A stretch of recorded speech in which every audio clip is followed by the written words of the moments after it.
Hello everyone and welcome back to the channel.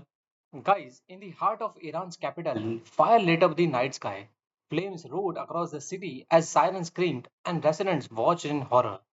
But this wasn't a freak accident. This was deliberate. Israel, in an unrelenting display of military force, struck two of Tehran's most vital energy facilities, the city's main gasoline depot and one of the largest oil refineries in the country. This was not just another escalation, this was a warning, loud, fiery, and destructive. Today, we dive deep into what really happened, what it means for Iran, for Israel, and for the entire Middle East. The airstrikes began late Saturday night, targeting two key locations in separate parts of the city. The first was the Shahran fuel and gasoline depot, located in one of Tehran's most affluent neighborhoods, a place filled with high-rise families and urban life. 11 massive fuel storage tanks were hit, and what followed was chaos. Eyewitnesses described the scene was something out of a war film. Giant fireballs lit up the night, and shockwaves from the explosions echoed across miles. One resident, Mustafa Shams, told reporters, "It's terrifying. The gasoline depots are exploding one after another. It's loud and scary." And it wasn't just the north of the city that burned. In the southern region of Tehran, the Shahr Rey refinery, a cornerstone of Iran's oil production, was also hit. Emergency services rushed in, but even from miles away, witnesses like Rez Shali said the flame was visible. What does this mean for Iran? For starters, these aren't just symbolic strikes, these are economic blows.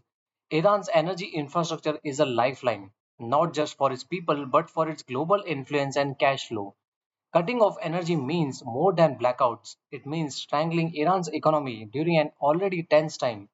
Israeli officials, though not officially commenting on these strikes, have made one thing clear through their actions. This is the second phase of a shadow war that has long been in the making, now entering a much more dangerous and destructive chapter. Energy experts say this marks a turning point. Ayatollah Balkamni, a specialist in Iranian energy based in Germany, called it extremely dangerous.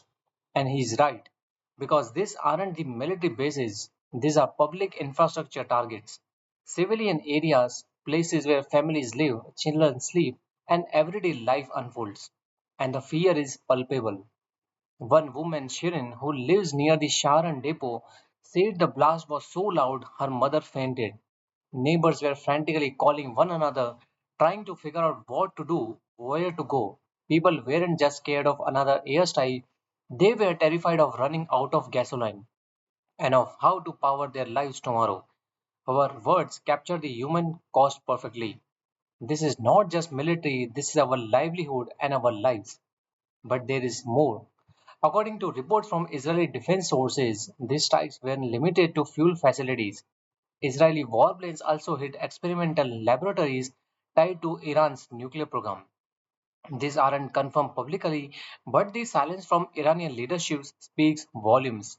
And this wasn't entirely unexpected. Iran's own energy ministry had been debating moving the Shahran depot for years. They feared what just happened, that one strike could trigger a catastrophe. And now it has. The Shahran depot handles about 8 million liters of gasoline per day. That's enough to fuel Tehran for 3 full days. Losing this single location may not sound critical, but when the flames keep rising and public panic spreads, it's much more than a statistic. It's a crisis.